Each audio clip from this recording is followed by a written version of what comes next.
Hi there, everyone. This is Mark Plunkett, the pastor of Heritage Presbyterian Church, with another of our weekly devotionals, this one focusing on the story of Noah and the ark from the book of Genesis.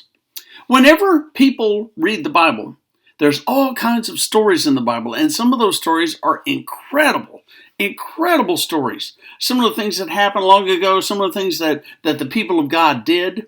But I think probably one of the most incredible stories is the story of Noah. Now, we all know the story of Noah. Human beings have gotten so wicked that God decided, that's it, I'm going to destroy the whole world. He didn't say destroy the whole world and start over again. He said, I'm going to destroy the whole world. But then Noah was a righteous man. And God decided that because of Noah, he was not going to destroy everything in the world. He was going to save Noah and his family. And so he told Noah to build an ark, basically build a huge wooden ship. And so Noah and his sons worked on it for years. And then when it came time, 2 of every animal from all over the earth came to the ark and got inside. And then after the ark was full, Noah closed it up as God told him to. And the floods began. The earth, it said in Genesis, the earth burst forth water. Water poured down from the skies. The entire world was flooded. 40 days and 40 nights it rained.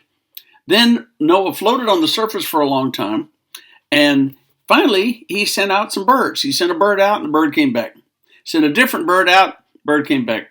Sent a different bird out, and this time the bird didn't return. And Noah thought, okay, either it drowned or it landed somewhere, which means land is out there.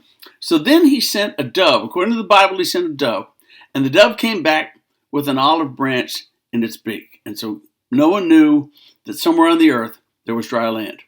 So eventually the ark landed, all the animals got out, Noah built an altar and praised God for sparing his family and for them coming through the storm. Now, you have to admit, this story is a little bit hard to believe. If you know anything at all about science, you know that there's an incredible amount of evidence that the earth is millions of years old. Not thousands, millions. But if we date the Bible according to the dates that we are given, then the world is only about 6,000 years old. That's not possible. Now, I've heard people that try to convince me that the Bible is literally accurate. Every single word, every jot and tittle is the phrase that we get.